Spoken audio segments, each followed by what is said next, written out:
अस्सलामु अलैकुम व रहमतुल्लाहि व बरकातुहू।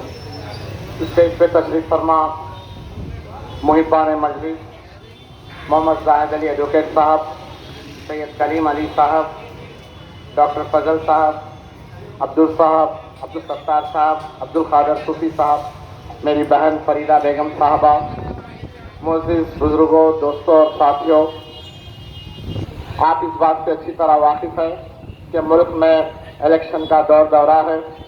इलेक्शन जमहूरियत का एक अहम हिस्सा होता है, जहाँ पे 5 साल में आपको अपने इख्तियार का इस्तेमाल करना है, अपने वोट का इस्तेमाल करके अपने पसंदीदा उम्मीदवार को पार्लियामेंट को भेजना है। मगर ये इलेक्शन सिर्फ एक उम्मीदवार को पार्लियामेंट में तक भेजने तक महदूद नहीं है, बल्कि इस इलेक्शन की एक खास खुसूसियत है। ये इलेक्शन हिंदुस्तान की तकदीर को बदलने जा रहा है। ये इलेक्शन हिंदुस्तानियों को जो दस्तूर हासिल है उसको बदलने की कोशिश की जा रही है। यह इलेक्शन सारे हिंदुस्तान के आने वाली नस्लों के मुस्तकबिल को क्या रूप देगा, इसका हम कोई अंदाजा नहीं कर सकते, क्योंकि पिछले 10 साल से जो किस्ताई ताकतें हुकूमत में हैं, वो किस्ताई ताकतों को हिंदुस्तान का दस्तूर बिल्कुल नापसंद है। इसलिए नापसंद है कि हिंदुस्तान का ये दस्तूर, हिंदुस्तान का ये कॉन्स्टिट्यूशन आपको और हमको सबको SC, ST, BC, OBC, मुसलमान, क्रिश्चियन, सिख, हिंदू सबको वोट देने का हक देता है और सबको बराबरी का हक देता है। और ये जो किस्ताई ताकत है उनको, ये हमको और आपको वोट देने का जो हक हासिल है वो उनको बिल्कुल नापसंद है। वो ये नहीं चाहते कि यहाँ पे सब बराबरी के साथ जिंदा रहे, बल्कि ये वो चाहते हैं कि आज से हजारों साल पहले का जो हिंदुस्तान था, जिसमें सिर्फ ब्राह्मण की हुकूमत हुआ करती थी, जिसमें आम लोगों को गुलामों के जैसा ट्रीट किया जाता था, और SC, ST, BC को तो गांव में रहने की भी इजाजत नहीं होती थी, शहर में भी रहने की इजाजत नहीं होती थी, बल्कि उनको शहर के बाहर रखा जाता था। उनके लिए एक मखसूस आबादी बनाई जाती थी, और कभी जरूरत पड़ी अगर वो शहर के अंदर आना चाह रहे तो सिर्फ उनको अपने पीछे जो है एक मौत का पत्ता लगा के आना पड़ता था, ताकि जिन कदमों से वो चल के आ रहे हैं वो कदमें खुद ब खुद साफ हो जाए और ये भुम्मनों के उनकी पाकिज़गी में कोई फर्क ना आने पाए। तो बहरहाल ये जो जहन बनते जा रहा है, इसका एक ही एक मकसद है कि हमारे मुल्क में SC, ST, BC को जो रिजर्वेशन हासिल है, OBC को जो रिजर्वेशन हासिल है, माइनॉरिटीज को जो रिजर्वेशन हासिल है, माइनॉरिटीज के लिए जो सहूलतें यहाँ पे हासिल है, वो सारी की सारी सहूलतें ये छीन लेना चाह रहे हैं। और ये नहीं चाह रहे हैं कि आइंदा फिर इस मुल्क में इलेक्शन हो, और इलेक्शन हुआ भी तो कुछ इस ढंग का होगा कि जिस ढंग में जो है रशिया में हो रहा। पिछले 30 साल से पुतिन कभी प्रेसिडेंट रहते, पुतिन कभी प्राइम मिनिस्टर रहते, पुतिन अपनी गद्दी छोड़ने को तैयार नहीं है। उन्होंने जिस दिन मरेंगे शायद उसी दिन वो गद्दी छूटेगी, और पुतिन अपने हर दुश्मन को किसी ना किसी ढंग से जो है मौत के हालत में ढकल देते। लास्ट टाइम जो उनका अपोजिशन का लीडर था उसको जहर देके मार दिए। एक हमारे सामने मिसाल है, चाइना में कम्युनिस्ट पार्टी की हुकूमत है। चाइना में जो कम्युनिस्ट पार्टी की हुकूमत है सिर्फ सिंगल पार्टी की हुकूमत है, और आम लोगों की उनके पास कोई अहमियत नहीं है। चाइनीज कम्युनिस्ट पार्टी जो फैसला कर लेती, उनका जो चीफ होता पार्टी का, वही कंट्री का जो है रूलर बन जाता, और पार्टी जो मुनासिब समझती वही कामकाज लेके चलते रहती। तो इस तरह से जो है आम लोगों की वहां पे कोई हैसियत बाकी नहीं रह गई, आम सिटीजन की कोई अहमियत बाकी नहीं रह गई। रशिया में आम सिटीजन की कोई अहमियत बाकी नहीं है। आपको और मेरे को जो है हमारे कॉन्स्टिट्यूशन बनाने वालों का शुक्रिया अदा करना चाहिए, जहाँ पे जो है हमारी आपकी और मेरी बहुत बड़ी अहमियत है। प्राइम मिनिस्टर को भी जो है मेरे को और आपको जवाब देना है, चीफ मिनिस्टर को भी मेरे को और आपको चुनना है, कॉर्पोरेटर को भी मेरे को और आपको चुनना है। ये जो मेरा पावर है वोट का, वो पावर वो बाकी रखना नहीं चाह रहे। तो इन्होंने जो पावर हमारे से छीनने की कोशिश करना चाह रहे हैं, तो अब आपकी और मेरी जिम्मेदारी है कि इन्होंने जो साजिशें कर रहे हैं वो साजिशों से हम सब बचे। मेरे SC, ST, BC, OBC भाई भी, सिख और क्रिश्चियन भी, सबको इस बात का ख्याल करने की जरूरत है कि किसी मुल्क में जब डिक्टेटरशिप आ जाती, किसी मुल्क में वन मैन या वन पार्टी का सिलसिला चलना शुरू हो जाता, तो आम सिटीजन की जिंदगी जो है दूभर हो जाती, आम सिटीजन का जीना बहुत मुश्किल हो जाता, आम सिटीजन की राय की कोई परवाह उनको बाकी नहीं रह जाती। तो ऐसे में हम सब की जिम्मेदारी है कि इस इलेक्शन में बहुत सोच समझ के हमारे फैसला करने की जरूरत है। और अगर इस कंट्री का कॉन्स्टिट्यूशन अगर चेंज हो गया तो सबसे पहले जिसको नुकसान पहुंचने वाला है वो एससी, एसटी, बीसी, ओबीसी और मुस्लिम माइनॉरिटीज को पहुंचने वाला है। और इनकी पूरी जिंदगी मुस्लिम माइनॉरिटी की दुश्मनी में चल रही। इन्होंने पिछले 10 साल से सिर्फ एक ही बात करते रहते, एक ही काज करते रहते। जब देखो जो है कोई मुसलमान बच्चे का को आम कत्ल कर देते, किसी इमाम को कत्ल कर देते, किसी मुसलमान के घर पे बुलडोजर चला देते, किसी मुसलमान की दुकान बंद कर देते। और फिर ये नफरत के नारे के साथ जो है पिछले 10 साल से जो है ना यहाँ की लाइफ स्टाइल में कोई फर्क आ रहा, बल्कि उल्टा हमारी कीमतें आसमान को छू रही है। हमारी रुपये की कीमत जो है डे बाई डे सिंक होते जा रहे हैं। आज हमारी रुपये की कीमत डॉलर के सामने 80 रुपये हो गई। हमारा पेट्रोल 110 रुपये हो गया।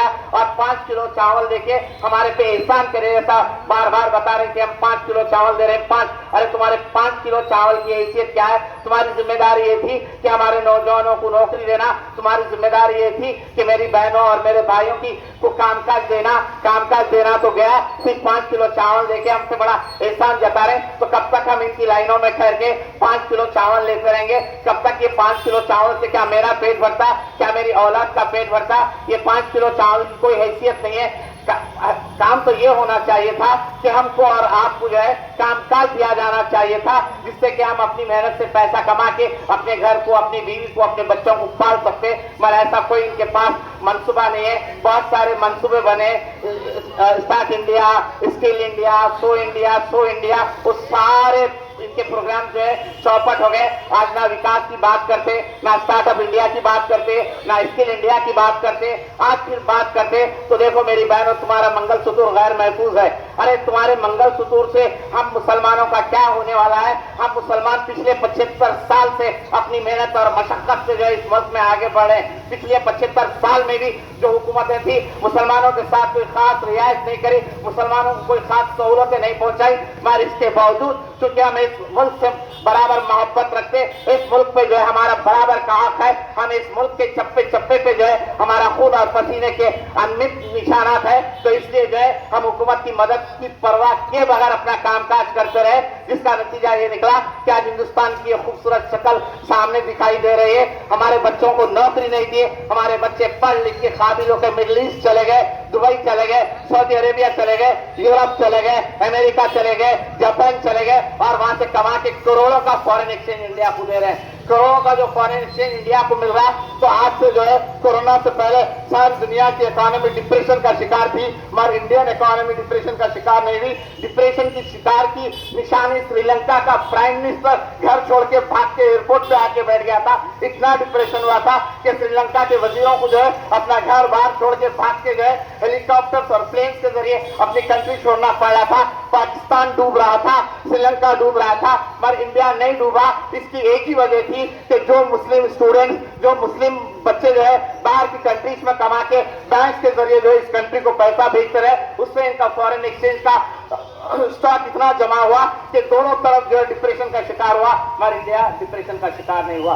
तो हर वक्त जो है हम इस मुल्क की खिदमत करते हुए आए। अगर हमारी जो है कुर्बानियों को गिनना शुरू करें तो ये रात पूरी काफी नहीं हो सकती, क्योंकि हम आजादी से पहले भी कुर्बानियां देते हुए आए, आजादी के बाद भी कुर्बानियां देते हुए आए और आज भी हम कुर्बानी देते हुए आ रहे हैं। आजादी से पहले जो है नवाब सिराजुद्दौला अंग्रेजों के सामने शहीद हो गए। आजादी से पहले जो है टीपू सुल्तान अलैहिर्रहमा अंग्रेजों के सामने शहीद हो गए। आजादी से पहले आखिरी मुगल शहंशाह बहादुर शाह जफर अंग्रेजों के सामने शहीद हो गए, मगर उनके सामने झुकना पसंद नहीं करे। और फिर उसके बाद मुल्क आजाद हुआ, मुल्क पे जो है दुश्मन मुल्क हमला करा, तो उस वक्त ब्रिगेडियर अजीज जो है मुल्क की हिफाजत के लिए आगे बढ़ा, ब्रिगेडियर हमीद मुल्क की हिफाजत के लिए आगे बढ़ा।